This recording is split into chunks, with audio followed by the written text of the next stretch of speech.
Hello दोस्तों। कल हमने साइकोलॉजी में बुद्धि वाली यूनिट शुरू की थी। दोस्तों ये यूनिट थोड़ी बड़ी है, लगभग 7-8 वीडियो इस पे आएंगे। लेकिन वीडियो पूरा सुनने के बाद स्टार्टिंग से एंडिंग तक यदि आप सुनते जाएंगे तो बुद्धि का कोई सिंगल क्वेश्चन गलत नहीं हो सकता। हमने कल बुद्धि का सामान्य परिभाषा पढ़ रहे थे कल वाले वीडियो में। यदि किसी भी मित्र ने वो वीडियो नहीं देखा है तो बुद्धि part first Ashok Sharma hope education channel पे जाकर के बुद्धि पार्ट फर्स्ट पे जा सकते हैं, या प्ले लिस्ट बढ़ा दूंगा मैं आज या कल में, तो उससे आप देख सकते हैं साइकोलॉजी के। दोस्तों हमारे चैनल पर आरपीएससी फर्स्ट ग्रेड का कंप्लीट जीके आने वाला है और जनरल साइंस भी शुरू कर दी है, जिसका लिंक आपको नीचे डिस्क्रिप्शन में मिल जाएगा। इस वीडियो के नीचे अभी फिजिक्स चल रहा है, 2-4 दिनों में मैथ्स भी शुरू हो जाएगा और उसका लिंक भी आपको नीचे डिस्क्रिप्शन में मिल जाएगा, आप लोग देख सकते हैं। और दोस्तों यदि आपके भाई मित्र कोई भी साइंस से स्टूडेंट हैं और वो डिफेंस की तैयारी करना चाहते हैं, नेवी, एयरफोर्स और एनडीए, तो हमारे सरदार सर ने अभ्युदय डिफेंस एकेडमी में 1 अप्रैल से बैच स्टार्ट होने वाले हैं, जिसके लिए आप लोग आराम से बच्चे को प्रवेश दिलवा सकते हैं। बहुत अच्छा एनवायरनमेंट है डिफेंस के लिए और वास्तव में वहां डिफेंस की सही तैयारी देखिए तो आप करवाई जाती है। जो एक्जेक्ट डेफिनेशन है डिफेंस की वो अभ्युदय डिफेंस एकेडमी ही है। दोस्तों अभ्युदय डिफेंस एकेडमी के कॉन्टैक्ट नंबर आपको स्क्रीन पर दिखाई दे जाएंगे, अभी दे रहे हैं, आप लोग यहां से संपर्क कर सकते हैं। ओके दोस्तों बुद्धि में हमने जो शुरू किया था मैटर, मैंने आप लोगों को बुद्धि की परिभाषाएं बताई। कल जो बताया मैं एक बार 5 मिनट में उसको रिपीट कर देता हूं, आप लोग उसको सुने। कल हमने पढ़ा था कि सन 1885 में सबसे पहले फ्रांसिस गाल्टन ने बुद्धि शब्द दिया था। फ्रांसिस गाल्टन मैंने बताया इंग्लैंड के थे। इसके ठीक 5 साल बाद 1890 में कैटल आए थे, जिन्होंने मेंटल टेस्ट एंड मेजरमेंट नामक की एक पुस्तक लिखी थी। मेंटल टेस्ट का मतलब बुद्धि परीक्षण होता है, यानी यहां से सिद्ध होता है कि 1890 में मेंटल टेस्ट जो है या बुद्धि परीक्षण शब्द का प्रयोग सर्वप्रथम कैटल ने किया था। इसके बाद बिने ने मानसिक आयु माँ, मैंने बताया आपको बीना मेरी माँ का नाम है तो बीने से माँ याद रख सकते हैं आप लोग। बीने ने मानसिक आयु शब्द का प्रयोग सर्वप्रथम 1908 में किया था। उसके बाद 1912 में स्टर्न आए थे, जिन्होंने बुद्धि परीक्षण बुद्धि लब्धि का सूत्र दिया था MA/CA, यानी मानसिक आयु बटे वास्तविक आयु। दोस्तों इसके बाद टर्मन आए 1916 में, उन्होंने बुद्धि लब्धि का सही सूत्र दिया था मानसिक आयु बटे वास्तविक आयु इंटू 100। इसके बाद मैंने आपको परिभाषाएं बताई थी, जिनके ट्रिक मैंने आप लोगों को बताए थे। दोस्तों परिभाषाओं के बाद आज आप लोग हेडिंग डालें और स्टार बना करके हेडिंग डालें बुद्धि के लिए विशेष।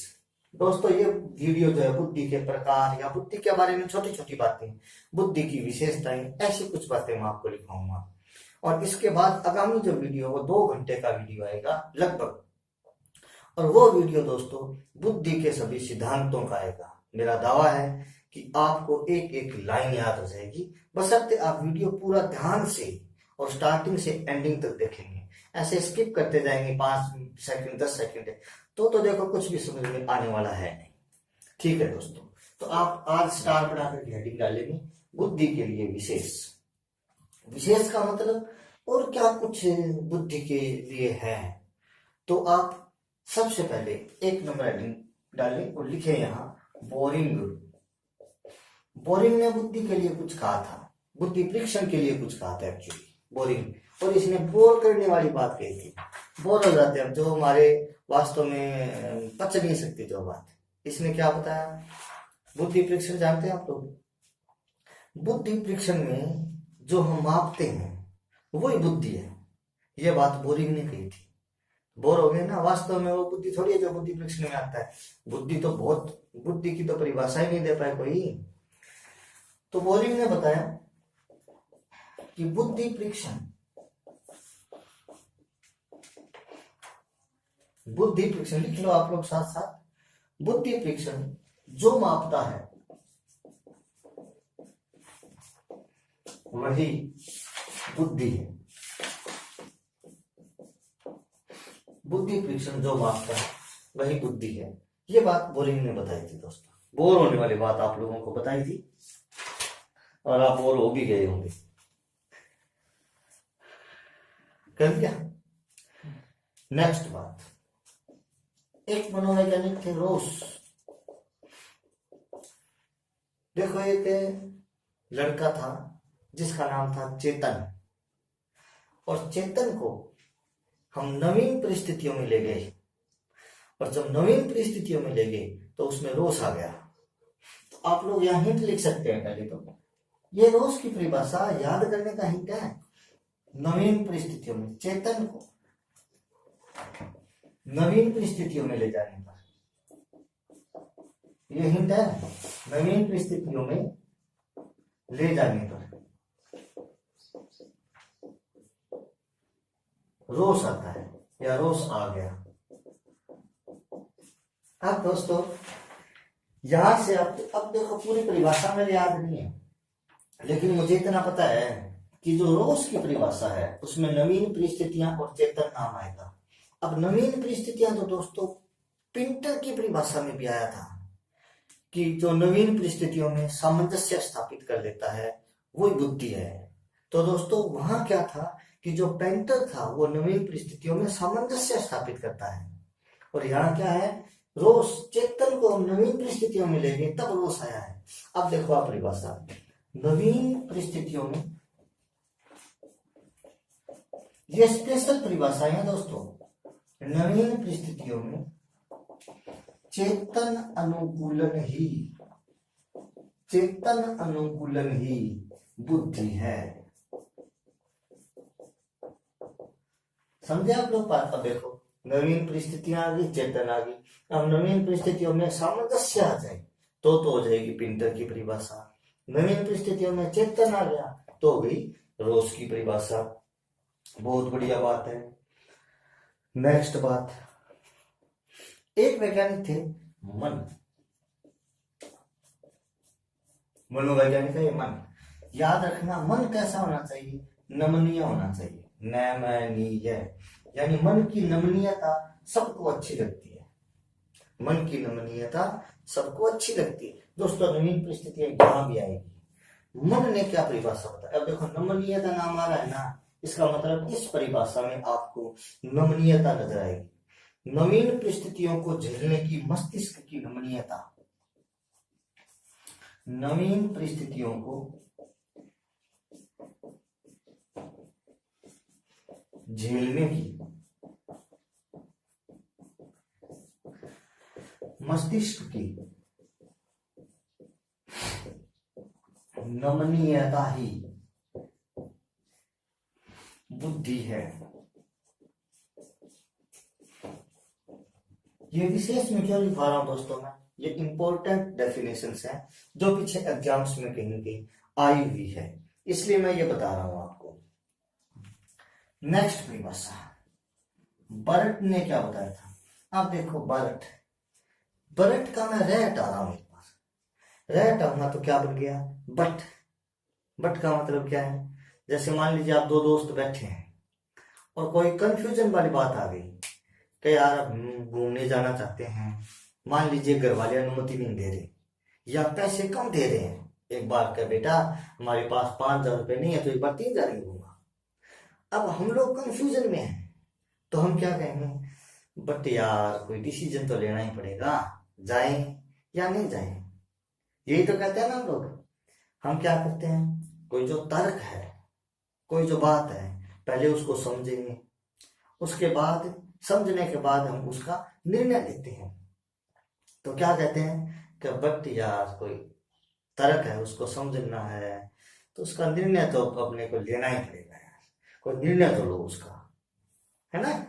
तो मैं इसका हिंट ऐसे बना रहा हूं, बट यार तर्क को समझने के बाद निर्णय लेना पड़ेगा। मैंने एक छोटा सा हिंट बनाया है, ये रटने की जरूरत नहीं है, इससे आपको जल्दी समझ में आ जाएगा। बट का मतलब बारट है यहाँ पर। क्या बारट यानी बट, या कोई बात तर्क है, कोई बात है, उसको समझो और उसका निर्णय अपने को लेना पड़ेगा।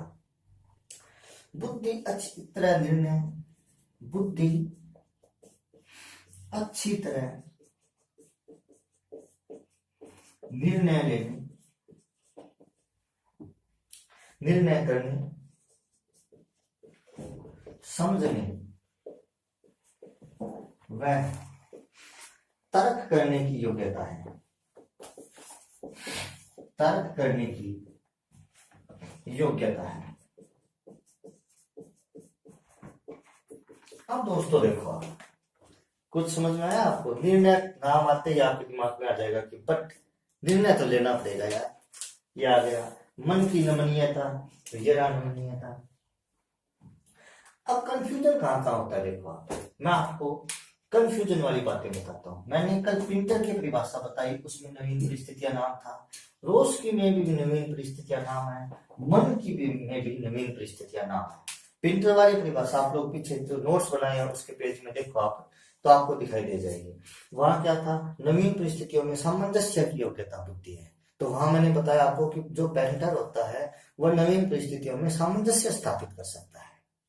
ठीक है, रोज में क्या है, नवीन परिस्थितियां तो है, लेकिन हम चेतन को नवीन परिस्थितियों में ले गए हैं, ये ना चेतन, तब उसको रोष आया है ना। मन में नवीन परिस्थितियां हैं, लेकिन मन की क्या है, नमनीयता है। तो दोस्तों नवीन परिस्थितियों को झेलने की मस्तिष्क की नमनीयता, मेरे कहने का मतलब यह है कि परिभाषा पहले पूरी पढ़ेंगे। नवीन परिस्थितियां देखते ही प्रिंटर नहीं होगा, नवीन परिस्थितियां देखते ही रोष नहीं होगा, नवीन परिस्थितियां देखते ही मन नहीं होगा। हिंट पूरा ध्यान में रखेंगे आप। तो नमनीयता यानी मन, ये मन नाम भी पड़ा है इसमें, ठीक है। और निर्णय करने का मतलब है बट, यानी बट डिसीजन तो लेना ही पड़ेगा अपने को। समझे आप दोस्तों? आप इसको उतारें फटाफट से, ये इंपॉर्टेंट डेफिनेशन है।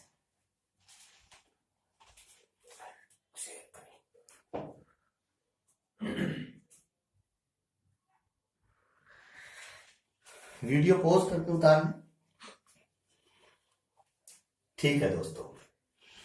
अब आप लोग स्टार बनाकर हेडिंग डालें, बुद्धि की विशेषताएं, क्या क्या मुख्य विशेषताएं हो सकती है जहां से क्वेश्चन बन सकता है। बुद्धि की विशेषताएं, हेडिंग डाल दी आपने, ठीक है, मैं समझाता हूं अभी।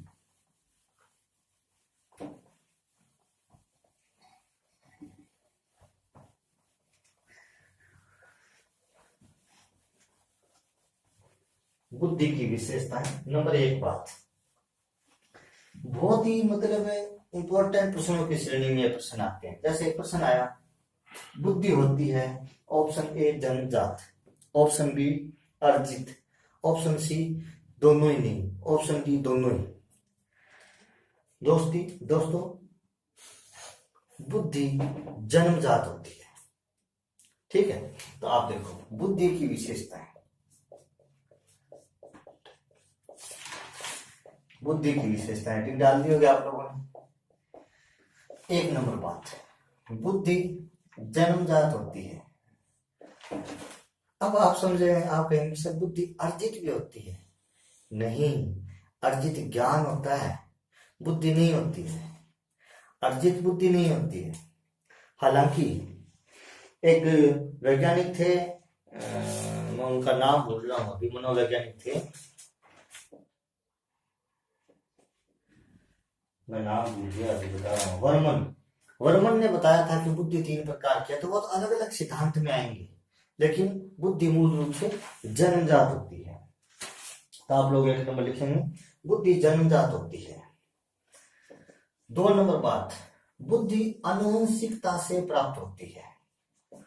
आनुवंशिकता से प्राप्त होती है। आनुवंशिकता से प्राप्त होने का मतलब क्या हुआ कि माता पिता से प्राप्त होती है। हमारी बुद्धि में हमारे माता पिता, दादा दादी, नाना नानी सबके गुण पाए जाते हैं। इसका आप एग्जाम्पल भी देख सकते हैं। कई लोग जन्म से पागल होते हैं, बुद्धि होती नहीं उनमें, तो वो जन्मजात ही तो है। तो बुद्धि जन्मजात होती है, लेकिन पैदा होने के बाद वातावरण में वो विकसित होती है। तो आप लोग लिख सकते हैं बुद्धि। नंबर 2, बुद्धि आनुवंशिकता से प्राप्त होती है लेकिन वातावरण में विकसित होती है। नोट कर लें आप लोग, बुद्धि आनुवंशिकता से प्राप्त होती है और वातावरण से विकसित होती है। 3 नंबर बात, बहुत इंपॉर्टेंट बात, बहुत इंपॉर्टेंट बात, अधिगम का प्राकृतिक आधार बुद्धि है। अधिगम का प्राकृतिक आधार बुद्धि है। ये चीज आप लोग ढंग से लिखना भी। कैसे? आपको कोई चीज सीखनी है तो प्राकृतिक रूप से तो बुद्धि यदि है ना तो 5% चीज तो बिना सीखे ही आ जाती है एक, और यदि बुद्धि नहीं है तो फिर आएगी नहीं। तो अधिगम का प्राकृतिक आधार बुद्धि है और कृत्रिम आधार सिखाने वाला शिक्षण है। जैसे मान लीजिए आप बुद्धि सीख रहे हैं, मैं पॉइंट आपको पढ़ा रहा हूं, मैंने कहीं से सीखा है तो वो मैंने कृत्रिम तरीके से सीखा है। प्राकृतिक तरीके से भी बहुत चीजें सीखते हैं हम लोग। जैसे हम पैदा होते हैं सबसे पहले माँ का दूध पीते हैं, कोई ट्रेनिंग थोड़ी लेके आते हैं कि आपको माँ का दूध पीना है। भूख लगते ही बच्चा रोता है, वो ट्रेनिंग लेके थोड़ी है, वो बुद्धि है उसमें। तो ये प्राकृतिक आधार है बुद्धि का। तो अधिगम का प्राकृतिक आधार बुद्धि है। नंबर 4 बात बहुत इंपॉर्टेंट दोस्तों, बुद्धि अमूर्त होती है। शैक्षिक प्रबंधन में भी मैंने बताया था, शैक्षिक प्रबंधन अमूर्त होता है जिसको सूक्ष्म भी कहा जा सकता है। सूक्ष्म अमूर्त का मतलब क्या होता है? बुद्धि दिखाई नहीं देती है। अब कोई व्यक्ति यदि बैठा है तो उसमें बुद्धि कितनी है, क्या काम करे, उसकी बुद्धि क्या है, वो चीज हमें दिखाई नहीं दे रही है। बुद्धि अमूर्त होती है, बुद्धि परिवर्तनशील होती है और बुद्धि विकासशील होती है। ये छोटी छोटी चीजें होती है दोस्तों, यहां से प्रश्न बन जाता है, कंफ्यूज हो जाएंगे हम। तो बुद्धि होती है ऑप्शन ए अमूर्त, ऑप्शन बी मूर्त, ऑप्शन सी दोनों, ऑप्शन डी दोनों ही नहीं। तो मूर्त और अमूर्त में कंफ्यूजन हो गए। तो बुद्धि याद रखेंगे, बुद्धि अमूर्त होती है, मूर्त नहीं होती है, क्योंकि बुद्धि दिखाई थोड़ी देती है। कोई आदमी कितना बड़ा डिसीजन ले सकता है। नरेंद्र मोदी की मां ने बचपन में कभी सोचा नहीं होगा कि मोदी एक महान प्रधानमंत्री बनेंगे, शायद उनको पता ही नहीं होगा, क्योंकि उनकी बुद्धि को दिखाई थोड़ी दे रही थी। तो ये चीज है बुद्धि। और परिवर्तनशील कैसे बुद्धि? आज बुद्धि, मान लीजिए थोड़ा सर दर्द हो रहा है तो बुद्धि ने काम करना कम कर दिया, परिवर्तनशील होगी ना। विकासशील, आप जैसे जैसे उम्र में बढ़ते जाएंगे बुद्धि विकसित होती जाएगी। बुद्धि विकसित होने का मतलब है बुद्धि के ज्ञान में वृद्धि होती जाएगी। नेक्स्ट बात दोस्तों, यहां एक बात मैं आपको बताता हूं, एक वर्टिकल शब्द होता है और एक हॉरिजॉन्टल शब्द होता है। मैं इन दो शब्दों के अर्थ बताता हूं, उसके बाद में आगे वाली बात बताऊंगा। एक वर्टिकल और एक हॉरिजॉन्टल। इनको हिंदी में एक वो पता नहीं पार्श सरोवर वो ऐसे बोलते हैं, लंबवत ऐसा, ऊर्ध्वाधर ऐसा कुछ बोलते हैं। खैर कोई बात नहीं। वर्टिकल का मतलब होता है लंबाई में, ऐसे ये चीज वर्टिकल है और ये चीज होती है हॉरिजॉन्टल। जैसे हम खड़े होते हैं ना, ये वर्टिकल खड़े होते हैं, और सोते हैं ना हॉरिजॉन्टल सोते हैं।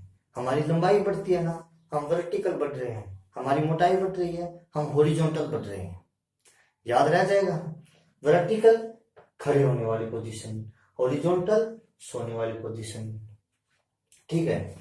अब देखो, लगभग 18 वर्ष की आयु तक बुद्धि वर्टिकल बढ़ती है, यानी लंबाई में बढ़ती है, ऐसे बढ़ती है वर्टिकल 18 वर्ष की आयु तक।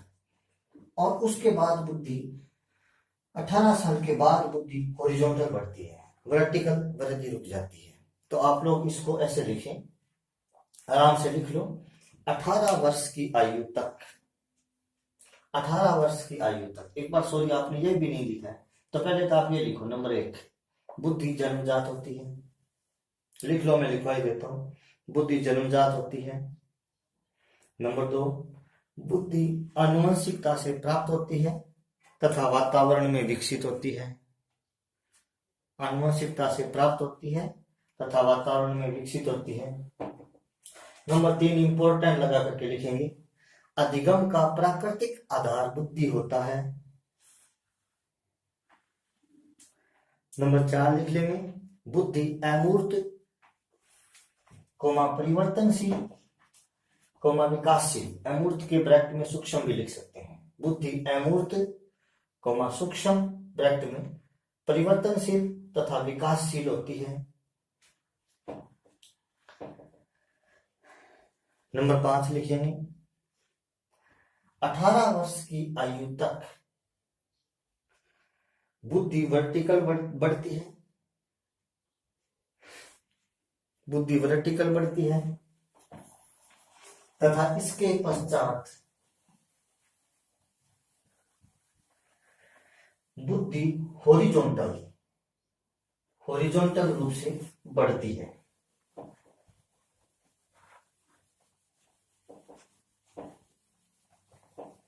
यहां तक की विशेषताएं आपको समझ में आई होगी। अब बुद्धि के विकास के लिए अलग अलग मनोवैज्ञानिकों ने भी अलग अलग तथ्य दिए हैं, हम उन पर बात करते हैं। तो आप स्टार बनाकर के हेडिंग डालेंगे, बुद्धि का विकास व आयु में संबंध। बुद्धि का विकास व आयु में संबंध। अब समझो, आप एक मनोवैज्ञानिक है जिनका नाम था हार्मोन। हार्मोन बहुत बढ़िया मनोवैज्ञानिक थे। इन्होंने बताया कि 15 वर्ष की उम्र में बुद्धि पूर्ण विकसित हो जाती है। यानी एक बच्चा जब 15 साल का होता है ना, हार्मोन के अनुसार, तो उसकी बुद्धि विकसित हो गई। उसके बाद उसमें और विकास नहीं होता। हार्मोन आए, उसके बाद पता नहीं कौन आए जिन्होंने जींस पहन रखी थी। मैं बोल रहा हूं आपको कि पता नहीं कौन आए, उन्होंने जींस पहन रखी थी। यानी उसके बाद एक कोनार्ड व जोन्स आए। कोनार्ड व जोन्स, इनके अनुसार बुद्धि 16 वर्ष की आयु में पूर्ण विकसित होती है। सबसे पहले हार्मोन आया। हार्मोन ने बताया कि 15 वर्ष की आयु में बुद्धि पूर्ण विकसित हो जाती है। उसके बाद पता नहीं कौन आए जींस पहनकर, यानी कोनार्ड और जोन्स आए। उन्होंने बताया कि बुद्धि 16 वर्ष की आयु में विकसित हो जाती है। इन दोनों में लड़ाई होगी, हार्मोन और कोनार्ड और जोन्स। हार्मोन तो कहता है बुद्धि 15 साल की उम्र में विकसित होती है, कोनार्ड और जोन्स कहता है बुद्धि 16 साल की उम्र में विकसित होती है। दोनों लड़ने लगे ये तीनों। तो एक मैन आए। मैन का मतलब है आदमी, मैन का मतलब है स्पीयरमैन। एक स्पीयरमैन नामक मनोवैज्ञानिक आए। इन्होंने इनकी लड़ाई बंद करवाई और कहा कि तुम लड़ो मत। लड़ाई क्या है? तो हार्मोन बोला कि बुद्धि 15 साल की उम्र में विकसित होती है। कोनार्ड और जोन्स बोला कि बुद्धि 16 साल की उम्र में विकसित होती है। ये बोला दोनों ही जोड़ो आप, बुद्धि 14 से 16 साल की उम्र में विकसित होती है। समझ गया बात? अब पेपर में प्रश्न कैसे आएगा? प्रश्न आएगा हार्मोन के अनुसार बुद्धि की अधिकतम विकसित हो जाती है, किस उम्र तक हो जाती है? तो 14 साल, 15 साल, 16 साल, 17 साल ऐसे आएगा। तो हार्मोन 15 साल में, कोनार्ड और जोन्स 16 साल की कहता है, और स्पीयरमैन कहता है 14 से 16 साल की उम्र में बुद्धि पूर्ण विकसित हो जाती है। तो आप लोग लिखना चाहो तो लिख सकते हो, हार्मोन के अनुसार 15 वर्ष की आयु तक बुद्धि पूर्ण विकसित हो जाती है।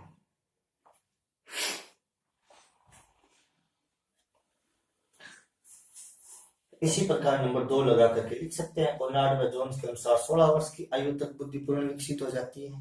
और नंबर 3 लगा कर लिख सकते हैं कि स्पीयरमैन के अनुसार बुद्धि 14 से 16 वर्ष की उम्र में पूर्ण विकसित हो जाती है। लिख लो फटाफट।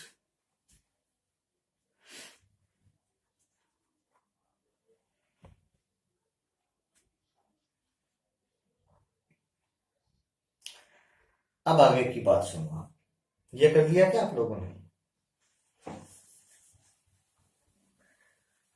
अब सुनो आगे की बात।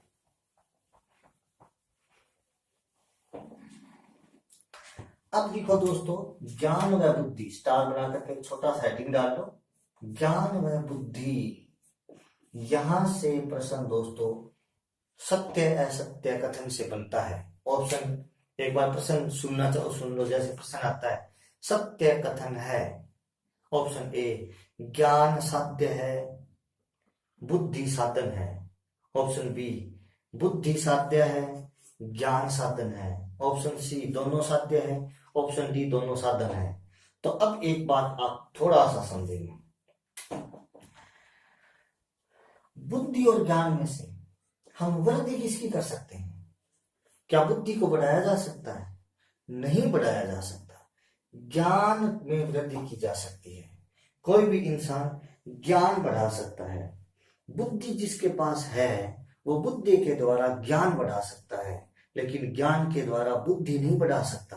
बुद्धि तो जन्म जाता है, इंसान में जितनी बुद्धि आ गई ना वो है, वो बस जन्म जाती है, उसमें परिवर्तन नहीं किया जा सकता कभी भी।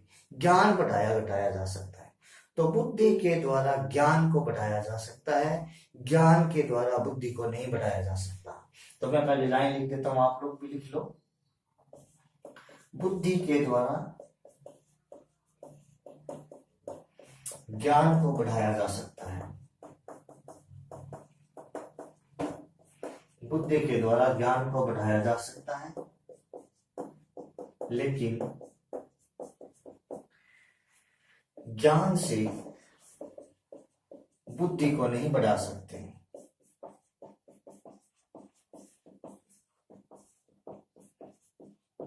नहीं बढ़ा सकते। अब देखो दोस्तों, अब एक शब्द आता है साधन, एक आता है लक्ष्य। एक आता है साधन और एक आता है लक्ष्य। अब आप ये बताओ कि साधन कौन सा हुआ? साधन वो होगा जिसमें परिवर्तन किया जा सकता है, और लक्ष्य वो होगा जिसमें परिवर्तन नहीं हो सकता।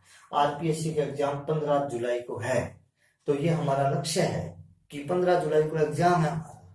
साधन हम पढ़ाई कर रहे हैं तो वो तो परिवर्तनशील है ही, लेकिन 15 जुलाई परिवर्तनशील नहीं है।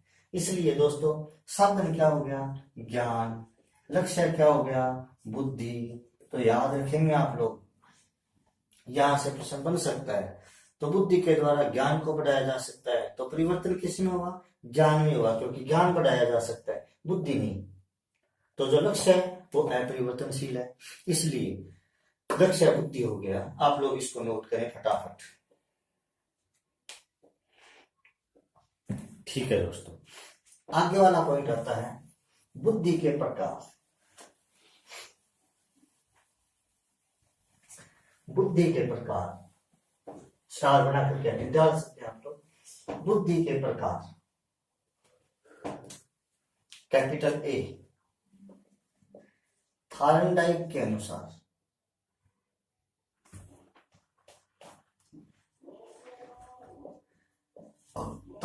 के अनुसार आपको यहां मैं दो एक साथ ही करवा लेता हूं। कैपिटल बी गैरेट के अनुसार। क्यों करवा रहा हूं, इसके पीछे कारण है, एक बार समझो आप लोग। थार्नडाइक के अनुसार बुद्धि 3 प्रकार की होती है, और गैरेट के अनुसार भी बुद्धि 3 प्रकार की होती है। आपको याद रखना है, थार्नडाइक जो खाना पकाता है ना वो गैस पर पका कर खाता है। थार्नडाइक गैस पे खाना पका कर खाता है, और गैरेट मांस खाता है। याद रख लेंगे आप लोग, थार्नडाइक खाना किस पे पका के खाता है? गैस पर। आज हमारे घरों में भी गैस सिलेंडर, पहले चूल्हे हुआ करते थे। कई सोच रहे हैं सर सभी खाना तो गैस पे ही पका के खाते हैं। अरे वो खाते होंगे, अपने को क्या है, हम खाते ही हैं। लेकिन थार्नडाइक की बात कर रहा हूं मैं, थार्नडाइक खाना गैस पर पका कर खा रहा है। थार्नडाइक के अनुसार बुद्धि 3 प्रकार की है। GAS गैस बन गया ना। और गैरेट के अनुसार बुद्धि 3 प्रकार की है। MAS, जी का मतलब है यहाँ गामक बुद्धि।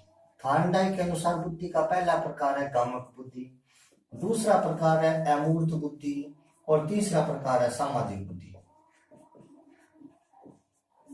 क्लियर? गैरेट के अनुसार बुद्धि 3 प्रकार की है। M का मतलब है मूर्त बुद्धि, A का मतलब है अमूर्त बुद्धि, और S का मतलब है सामाजिक बुद्धि। दोस्तों एक छोटी सी चीज लग रही है अपने को, प्रश्न आएगा निम्न में से कौन सा कथन असत्य है? थार्नडाइक के अनुसार बुद्धि के 3 प्रकार है, मूर्त, अमूर्त और सामाजिक बुद्धि। इतने में गलत हो गया, हमें पता ही नहीं चलेगा कि क्या कर रहे हैं। तो थार्नडाइक के अनुसार बुद्धि के 3 प्रकार है, गामक, अमूर्त और सामाजिक। गैरेट के अनुसार बुद्धि के 3 प्रकार है, मूर्त, अमूर्त और सामाजिक बुद्धि। गामक बुद्धि का दूसरा नाम आप याद रख सकते हैं, यांत्रिक बुद्धि है। ठीक है दोस्तों, तो आप लोग इसको तो नोट करें आराम से।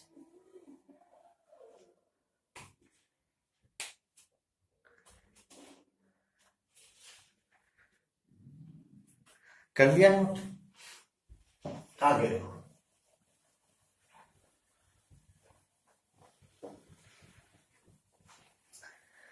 थानडाई के अनुसार 3 प्रकार हो गए, गैस से, गैरेट खाता है मांस, तो MAS से 3 प्रकार हो गए गैरेट के अनुसार। अब नेक्स्ट आता है C और D, एक साथ करवाता हूं। एक थे वर्मन, तो वर्मन के अनुसार बुद्धि के प्रकार, और एक मैं करवाता हूं आपको हेब के अनुसार बुद्धि के प्रकार। अब देखो आप, वर्मन और हेब को मैं क्यों करवा रहा हूं एक साथ। वर्मन के अनुसार बुद्धि के 3 प्रकार है। पहली बुद्धि जन्मजात बुद्धि। जन्मजात का मतलब आनुवंशिकी से प्राप्त बुद्धि। तो वर्मन के अनुसार बुद्धि के 3 प्रकार है, जन्मजात बुद्धि, दूसरी अर्जित बुद्धि। अर्जित बुद्धि का मतलब वास्तव में अर्जित बुद्धि नहीं होता है, अर्जित ज्ञान होता है। हम ज्ञान अर्जित कर सकते हैं, बुद्धि अर्जित नहीं कर सकते, लेकिन वर्मन ने अर्जित बुद्धि नाम दिया है तो हम कह सकते हैं अर्जित बुद्धि। वर्मन ने वास्तव में यहाँ अरुण कुमार सिंह की ऑथेंटिक गाइड में एक नाम दिया गया है अर्जित बुद्धि को, कि जीन यानी क्रोमोसोम्स, गुणसूत्र, जीन तथा वातावरण की अंतः क्रिया से प्राप्त बुद्धि, तो वो अर्जित बुद्धि ही है। प्राप्त बुद्धि का मतलब हो गया अर्जित बुद्धि, तो उसको मैंने शॉर्ट में लिख दिया है। वास्तव में अरुण कुमार सिंह की गाइड में, बुक में, सॉरी, मैं आपको जो पढ़ा रहा हूं ना, वो आपको मैं बुक और गाइडों से मिला करके पढ़ा रहा हूँ। मेरे पास ऑथेंटिक बुक जैसे PD पाठक और अरुण कुमार सिंह की बुक्स हैं, अलका पब्लिकेशन की भी हैं, तो मैं इनसे पढ़ करके, गाइडों से पढ़ करके, और फिर मैं आप लोगों को कुछ बताने का प्रयास कर रहा हूँ। दोस्तों यहाँ ऑथेंटिक मैटर है ये, ऑथेंटिक। अब फिर भी यदि कुछ छोटी मोटी यदि कोई एरर है तो आप लोग मुझे कमेंट बॉक्स में लिख करके बता सकते हैं। आप यदि कुछ कमेंट बॉक्स में बताते हैं तो साथ में बुक का नाम भी बताना। हो सकता है कि हमारे पास भी ऑथेंटिक बुक है, दो ऑथेंटिक बुकों के विचार भी अलग अलग हो सकते हैं, ऐसी कोई बड़ी बात नहीं है। यदि ऐसी बात है तो दोनों ऑथेंटिक बुक्स सही होंगी, आप दोनों जो चीजें लिख रहे हो वो सही है, और हम RPSC में जा सकते हैं यदि ऐसी कोई बात हुई तो दोस्तों देखो, वर्मन के अनुसार जन्मजात बुद्धि पहला, अर्जित बुद्धि दूसरी, तीसरी बुद्धि परीक्षण, बुद्धि परीक्षण से प्राप्त बुद्धि।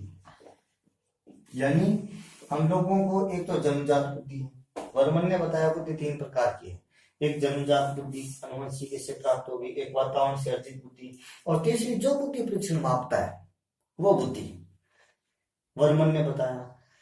हेब ने क्या कहा, हेब ने बुद्धि के 3 प्रकार बताए, इसने कुछ नहीं किया, इसने वर्मन वाली बुद्धि का नाम दे दिया। पहली बुद्धि ए, हेब के अनुसार बुद्धि 3 प्रकार की है, बुद्धि ए, बुद्धि ए आनुवंशिक बुद्धि होती है, यानी जन्मजात बुद्धि। नंबर 2 बुद्धि बी, हेब के अनुसार बुद्धि बी अर्जित बुद्धि है, अर्जित बुद्धि। नंबर 3 बुद्धि सी, और बुद्धि सी हेब के अनुसार बुद्धि सी बुद्धि परीक्षण से प्राप्त बुद्धि है, बुद्धि परीक्षण जो मापता है वो बुद्धि। आप बात समझे क्या? तो वर्मन के अनुसार 3 प्रकार की बुद्धि है, जन्मजात, अर्जित और बुद्धि परीक्षण जो मापता है। हेब के अनुसार बुद्धि 3 प्रकार की है, ABC। अब यह प्रश्न बना हुआ है एक बार कि बुद्धि ABC का वर्गीकरण किया। ऑप्शन ए था वर्मन, ऑप्शन बी था हेब, सी था थांडाई और डी था गैरेट। तो आप लोगों को वहां हेब करना था। समझे आप लोग? बिल्कुल समझे आप लोग। यहां तक की चीज आप लोगों को समझ में आई है मेरे हिसाब से। अब दोस्तों मैं छोटी सी चीज और करवा रहा हूं। यह तो बुद्धि का वर्गीकरण हो गया। अब मैं छोटी सी चीज ये करवा रहा हूं आपको कि मूर्त बुद्धि कौन सी होती है, अमूर्त बुद्धि कौन सी होती है, और सामाजिक बुद्धि कौन सी होती है, किस प्रकार के व्यक्तियों में कौन सी बुद्धि पाई जाती है। तो ऐसा करवा रहा हूं आपको। तो आप लोग स्टार बना करके डाल सकते हैं। वर्गीकरण पूरा हो गया। आप स्टार बनाकर हेडिंग डालें और लिखें नंबर 1 मूर्त बुद्धि। किसमें अमूर्त बुद्धि? आपको यदि याद आ रहा है तो थर्ड टाइप में बुद्धि के 3 प्रकार बताए थे, GAS गामक, अमूर्त, सामाजिक। गैरेट में क्या बताए थे? अमूर्त, मूर्त और सामाजिक। तो जो मूर्त बुद्धि है वो केवल गैरेट ने नाम दिया था। एक्चुअली में क्या था? मूर्त बुद्धि का दूसरा नाम ही गामक बुद्धि है। मूर्त बुद्धि का दूसरा नाम ही गामक बुद्धि है। थार्नडाइक ने मूर्त नाम नहीं लिया था, उसकी जगह गामक नाम लिया था। मीनिंग दोनों का एक ही है कि मूर्त का मतलब जो अस्तित्व में है, जो चीज हमें दिखाई दे रही है वो मूर्त है। अमूर्त बुद्धि वाले कौन कौन से होते हैं? देखो, कारीगर, जो मिस्त्री वगैरह लगे हुए हैं, जो इंजीनियर हैं, इंजीनियर, इसमें मूर्त बुद्धि है। कारीगर तो ईंट भट्ठा वगैरह वगैरह देख करके तो काम कर रहे हैं ना। इंजीनियर, मिस्त्री, मैकेनिक, इन सब में मूर्त बुद्धि है। मिस्त्री, मैकेनिक, सर्जन, डॉक्टर, जो भी सर्जन डॉक्टर है वो मूर्त, सामने कुछ होगा तभी तो वो ऑपरेशन करेगा ना। सर्जन डॉक्टर है, ये सारे मूर्त बुद्धि के अंतर्गत आते हैं। या कोई उद्योग धंधों में काम करने वाले मजदूर हैं, उनके पास भी मूर्त बुद्धि होती है। नंबर 2 अमूर्त बुद्धि। एक दोस्तों एक बात बताता हूं आपको मैं, अध्यापक के पास तीनों बुद्धियां होती है, मूर्त, अमूर्त और सामाजिक। अध्यापक के पास तीनों बुद्धि होती है, ध्यान रखना। लेकिन गणित के अध्यापक के पास अमूर्त बुद्धि होती है। गणित का अध्यापक, इसके पास अमूर्त बुद्धि क्यों? क्योंकि मानते ना गणित, माता पिता की आयु x, माता की आयु भी x, तो वो अमूर्त बुद्धि है। एक वकील की अमूर्त बुद्धि होती है, पेंटर की अमूर्त बुद्धि होती है, लेखक की अमूर्त बुद्धि होती है, कोई भी लेखक है उसकी अमूर्त बुद्धि है, कवि की अमूर्त बुद्धि होती है, ठीक है ना। सर्जन के अलावा अन्य जो डॉक्टर्स है उनकी अमूर्त बुद्धि होती है। मान लीजिए सिर दर्द हो रहा है, हम डॉक्टर के पास जाते हैं, डॉक्टर हमारी नाड़ी चेक करता है, तो वो अमूर्त ही तो है, सिर के अंदर वाला पोर्शन दिखाई थोड़ी दे रहा है अपने को, ठीक है। कोई दार्शनिक है तो उसकी अमूर्त बुद्धि होती है, संत है उसकी भी अमूर्त बुद्धि होती है। आजकल संत के पास जो बुद्धि है उसको आध्यात्मिक बुद्धि कहा जाता है, ठीक है। आजकल वैसे आसाराम बुद्धि भी कहा जाता है। नंबर 3 सामाजिक बुद्धि। सामाजिक बुद्धि किस किसके पास है? देखो, सामाजिक बुद्धि होती है दोस्तों, सामाजिक कार्य करता है, सामाजिक कार्य करता है। महिला आयोग में कोई महिला काम कर रही है, वो सामाजिक बुद्धि है। नेता, नेताओं के पास जो राजनेता है, हालांकि उनके पास कौन सी बुद्धि है ये अपने को पता है, लेकिन सामाजिक बुद्धि में आती है ये बुद्धि। ऐसे है दोस्तों। अब हमें ऑप्शन देखते ही पता चल जाएगा। अभी ऑप्शन मिला हमें मिस्त्री, तो मिस्त्री के पास कौन सी बुद्धि है? तो हमें पता है मिस्त्री ईंट, कंकड़, पत्थर वगैरह जोड़ करके काम करता है, तो वो मूर्त बुद्धि है। चित्रकार, तो हमें पता है दोस्तों चित्रकार कल्पना मन में करता है, अमूर्त है वो चीज। तो ये बुद्धि के कुछ एक मैंने टाइप लिखे हैं, तो आप लोग इनको नोट करें आराम से।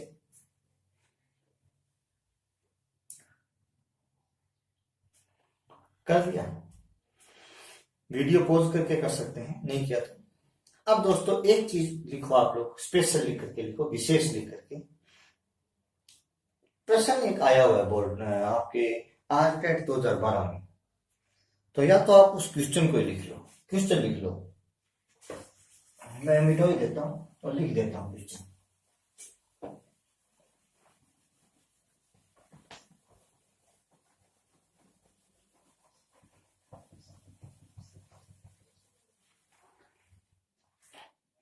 देखो क्वेश्चन, बुद्धि को प्रभावित करने वाला, प्रभावित करने वाला सबसे महत्वपूर्ण कारक है।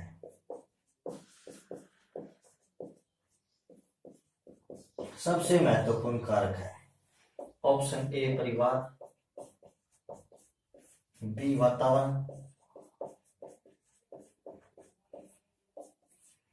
सी दोनों,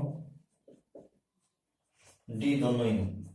ये आरटेट 2012 में आया हुआ, दोनों ही नहीं। ऐसा भी क्वेश्चन 2012 में आया था। वंशानुक्रम भी दे सकते हैं, परिवार वंशानुक्रम जो भी है। या मैं मान लो यहाँ ऑप्शन चेंज कर देता हूं थोड़े, जैसे यहाँ दे दिया हमने वंशानुक्रम और डी दे दिया उपरोक्त सभी। ये दो ऑप्शन मैंने नीचे वाले टैग से बदल दिए और थोड़ा सा और जटिल बना दिया क्वेश्चन को। प्रश्न आया तो हमारे दिमाग में आएगा कि बुद्धि को प्रभावित करने वाले कारक तो परिवार भी है, वातावरण भी है, वंशानुक्रम भी है, उपरोक्त सभी भी है, तो सारे ही होंगे और हम डी पर टिक करेंगे, जो गलत है दोस्तों।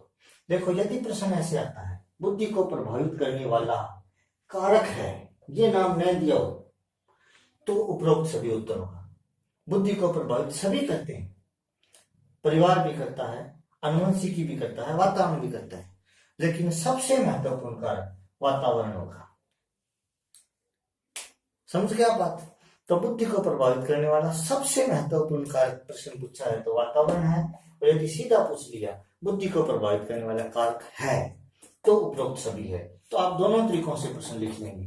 पहले आप ये लिख लो सबसे महत्वपूर्ण कारक है और उत्तर पर टिक करो, और फिर आप लिख लो बुद्धि को प्रभावित करने वाला कारक है तो उपरोक्त सभी वाले पे टिक कर लो। तो दोस्तों ये था बुद्धि के बारे में नेक्स्ट वीडियो। दोस्तों कल के वीडियो में बुद्धि के सिद्धांत आएंगे। वीडियो थोड़ा कल वाला लंबा रहेगा। आप लोग दोस्तों स्टार्टिंग से एंड तक वीडियो को देखते रहें, और मेरी गुजारिश है कि आप अपने दोस्तों को स्टडी रिलेटेड ग्रुप्स में ये शेयर करें। मुझे पता है कि इनसे आपको निश्चित रूप से लाभ मिल रहा है। दोस्तों आपने सुना मुझे, आपने अपना टाइम दिया, इसके लिए आपका बहुत बहुत धन्यवाद, शुक्रिया दोस्तों।